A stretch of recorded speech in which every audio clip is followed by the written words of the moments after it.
Hello दोस्तों, नमस्कार दोस्तों। आज की वीडियो में डिस्कस करेंगे 2025 के एसबीआई के टॉप 5 म्यूचुअल फंड, जिनके अंदर आप लमसम पैसा इन्वेस्ट कर सकते हैं या फिर एसआईपी शुरू कर सकते हैं या फिर एचडब्ल्यूपी प्लान के बेनिफिट्स भी ले सकते हैं।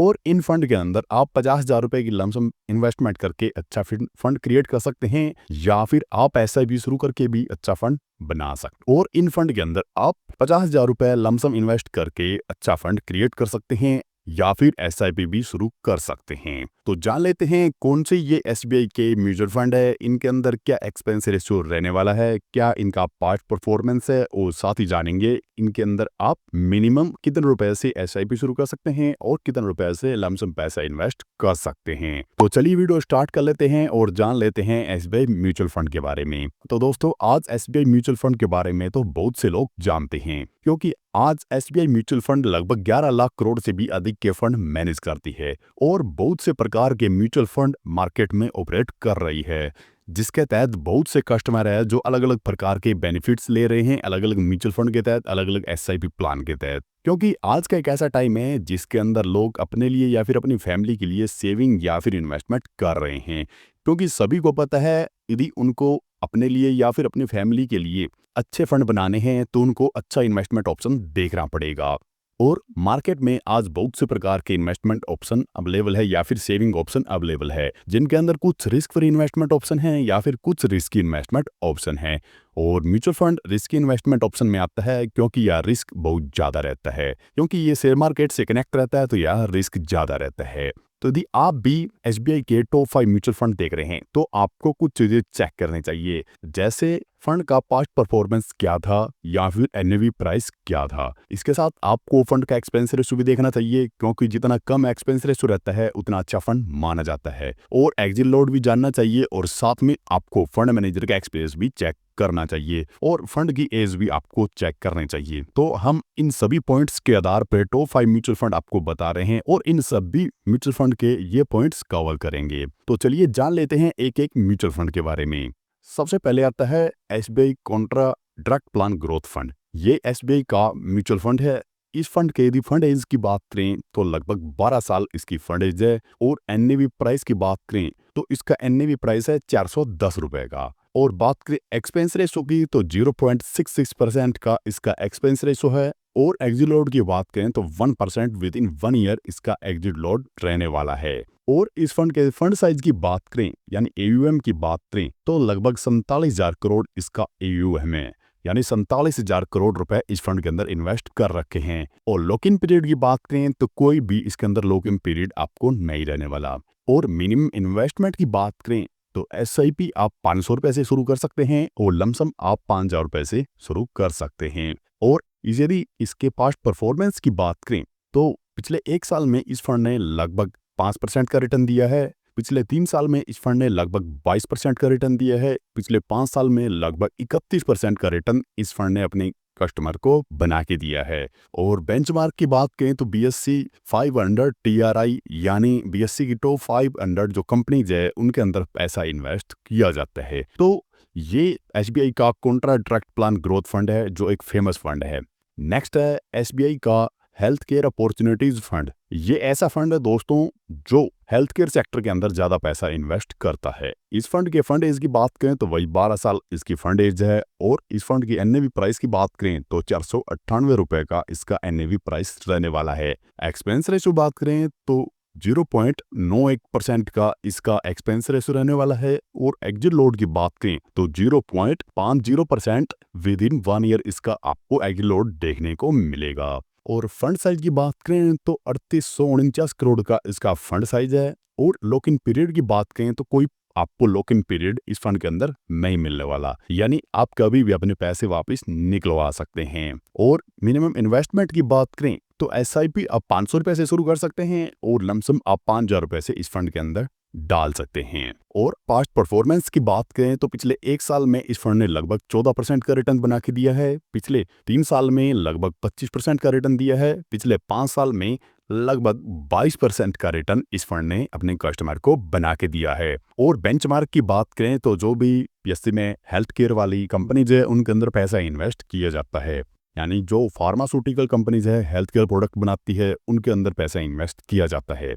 नेक्स्ट है SBI PSU fund. PSU fund ऐसा फंड है दोस्तों जो पब्लिक सेक्टर कंपनीज के अंदर पैसा इन्वेस्ट करता है। यदि आपको कोई ऐसा फंड चाहिए जो पब्लिक सेक्टर कंपनीज के अंदर पैसा इन्वेस्ट करे, उसके लिए ये फंड बेस्ट है। इस फंड के फंड एज की बात करें तो वही 12 साल इसकी फंड एज है। इसके एनएवी प्राइस की बात करें तो 34 रुपए का इसका एनएवी प्राइस है। और एक्सपेंस रेशो की बात करें तो 0.85% इसका एक्सपेंस रेशो रहने वाला है।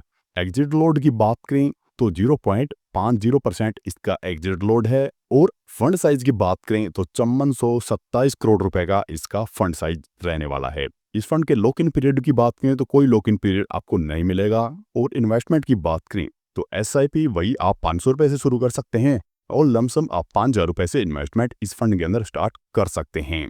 यदि एनुअलाइज रिटर्न की बात करें तो पिछले 1 साल में 5% का रिटर्न है, पिछले 3 साल में लगभग 34% का रिटर्न है और पिछले 5 साल में लगभग 31% का रिटर्न अपने कस्टमर को बना के दिया है। और बेंचमार्क की बात करें तो जितनी पीएसयू कंपनीज है उनके अंदर पैसा इन्वेस्ट किया जाता है। नेक्स्ट है एसबीआई का लॉन्ग टर्म इक्विटी फंड। दोस्तों ये एक सेक्टरल फंड है जो इक्विटी के अंदर पैसा इन्वेस्ट करता है। इस फंड की फंड एज की बात करें तो लगभग 12 साल इस फंड की फंड एज है। और एनएवी प्राइस की बात करें तो 431 रुपए की इसकी एनएवी प्राइस है। और एक्सपेंस रेशो की बात करें तो 0.95% का इसका एक्सपेंस रेशो रहने वाला है। इस फंड के एग्जिट लोड की बात करें तो 0% का इसका एग्जिट लोड है, यानी कोई चार्ज नहीं लगता यदि आप पैसा निकलवाते हैं तो। और फंड साइज की बात करें तो 30,623 करोड़ का इसका फंड साइज रहने वाला है। इस फंड के लॉक इन पीरियड की बात करें तो 3 साल का इस लॉक इन पीरियड आपको मिलेगा। और इस फंड के यदि इन्वेस्टमेंट की बात करें तो आप ऐसे भी 500 रुपये से स्टार्ट कर सकते हैं और लमसम पैसा 5000 रुपये से स्टार्ट कर सकते हैं। इस फंड के एनुअलाइज रिटर्न की बात करें तो पिछले 1 साल में लगभग 6% का रिटर्न है, पिछले 3 साल में लगभग 26% का रिटर्न है, पिछले 5 साल में लगभग 25% का रिटर्न अपने कस्टमर को बना के दिया है। बेंचमार्क की बात करें तो वही 500 कंपनीज बीएससी की टॉप जिनके अंदर पैसा इन्वेस्ट किया जाता है। तो ये एक इक्विटी सेक्टरल फंड है जो अलग अलग टाइप की कंपनीज के अंदर पैसा इन्वेस्ट करता है। नेक्स्ट है एसबीआई का इंफ्रास्ट्रक्चर फंड। ये भी दोस्तों एसबीआई के टॉप फंड में से एक है। और इस फंड की एज की बात करें तो वही 12 साल इसकी फंड एज है। और एनएवी प्राइस की बात करें तो 52 रुपए का एनएवी प्राइस है। और एक्सपेंस रेशो की बात करें तो 0.99% का इसका एक्सपेंस रेशो आपको मिलने वाला है। एग्जिट लोड की बात करें तो 0.50% का इसका एग्जिट लोड आपको मिलेगा। और फंड साइज की बात करें तो 5195 करोड़ का इसका फंड साइज आपको देखने को मिलेगा। इस फंड के लॉक इन पीरियड की बात करें तो कोई लॉक इन पीरियड आपको इस फंड के अंदर नहीं मिलता।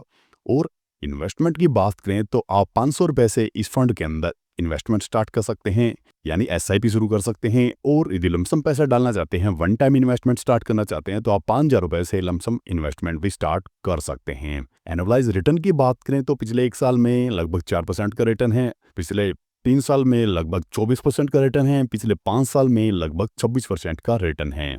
और बेंचमार्क की बात करें तो निफ्टी में जितने भी इंफ्रास्ट्रक्चर कंपनीज है उनके अंदर पैसा इन्वेस्ट किया जाता है। तो ये एसबीआई के टॉप 5 म्यूचुअल फंड है जिनके डाटा हमने आपको बताए। ये अलग अलग सेक्टरल फंड है, अलग अलग इक्विटी फंड है और पीएसयू फंड है। अलग अलग टाइप के फंड है, जिस टाइप की रिक्वायरमेंट है उस टाइप का फंड आप सिलेक्ट कर सकते हैं। अब दोस्तों आपको एग्जाम्पल के थ्रू कैलकुलेशन करके बताते हैं कि आप किस प्रकार से इसके अंदर इन्वेस्टमेंट करते हैं और किस प्रकार से आपको रिटर्न इसके अंदर मिलेगा। तो मान लो दोस्तों मिस्टर सोनू इस फंड के अंदर 50,000 रुपए लमसम इन्वेस्ट कर देता है। एक्सपेक्टेड रिटर्न दोस्तों हम मान लेते हैं लगभग 20% का। तो मान लो वो पर्सन 15 साल के लिए इसके अंदर अपने 50,000 रुपए इन्वेस्ट करता है, यानी 15 साल का टाइम पीरियड रखता है। तो टोटल इन्वेस्टमेंट होगी उसकी 50,000 रुपए और उसे 15 साल के बाद मिलेंगे लगभग 7,70,351 रुपए। और वही पर्सन मान लो 20 साल के लिए पैसा रखता है इस फंड के अंदर, तो उसे टोटल रिटर्न मिलेगा 20 साल के बाद 19,16,880 रुपए। और मिस्टर सोनू मान लो 25 साल के लिए पैसा डालेगा तो उसे 25 साल के बाद रिटर्न के तौर पे मिलेगा 47,69,811 रुपए। तो कुछ इस प्रकार से इसके अंदर इन्वेस्टमेंट कैलकुलेशन की जाती है। बात रहती है क्या ये रिटर्न गारंटीड रहेगा? तो दोस्तों हम आपको बता दें, म्यूचुअल फंड के अंदर किसी प्रकार का कोई भी गारंटीड रिटर्न आपको नहीं दिया जाता, क्योंकि ये डायरेक्ट शेयर मार्केट से जुड़ा हुआ होता है। इसलिए इसके अंदर आपको कोई भी किसी प्रकार का गारंटीड रिटर्न नहीं दिया जाता। और ना ही म्यूचुअल फंड के अंदर किसी प्रकार की कोई भी इंश्योरेंस जैसी फैसिलिटी नहीं मिलती, ना ही ये गारंटी ली जाती कि आपको इतना ही रिटर्न मिलेगा। आपको कम भी मिल सकता है, ज़्यादा भी मिल सकता है। वो मार्केट के ऊपर डिपेंड करेगा कि किस प्रकार से मार्केट चल रही है। और इसके अंदर किसी प्रकार की कोई भी इंश्योरेंस जैसी फैसिलिटी भी नहीं दी जाती। तो ये दोस्तों SBI magnum mid cap fund की डिटेल थी। इसमें हमने आपको बताया पास्ट परफॉर्मेंस क्या रही थी, इसके साथ एक्सपेंस रेशियो, एग्जिट लोड हो गया, या फिर इसके अंदर एनएवी प्राइस हो गया, फंड साइज हो गया और होल्डिंग्स होगी। साथ ही हमने अब आपको एग्जाम्पल के थ्रू बताया कि किस प्रकार से इसके अंदर कैलकुलेशन की जाती है। दोस्तों हम आपको इस फंड के अंदर किसी प्रकार की कोई इन्वेस्टमेंट करने की सलाह नहीं दे रही हैं। ये वीडियो दोस्तों आपको एजुकेशन पर्पज के लिए था, आपको इन्फॉर्मेशन देने के लिए था, और हमने आपको बताया कि म्यूचुअल फंड किस प्रकार से काम करता है और क्या क्या डिटेल इसकी रहने वाली है। यदि आप कहीं भी अपना पैसा इन्वेस्ट करते हैं तो अपने फाइनेंशियल एडवाइजर की सलाह लें और अपनी रिसर्च करें, उसके बाद ही अपना पैसा कहीं आप इन्वेस्ट कर सकते हैं। यदि आपका इसके बारे में कोई भी सवाल फिर क्वेरी है तो आप कमेंट से कमेंट कर सकते हैं। तो मिलते हैं नेक्स्ट वीडियो में, तब तक के लिए जय भारत, जय हिंद।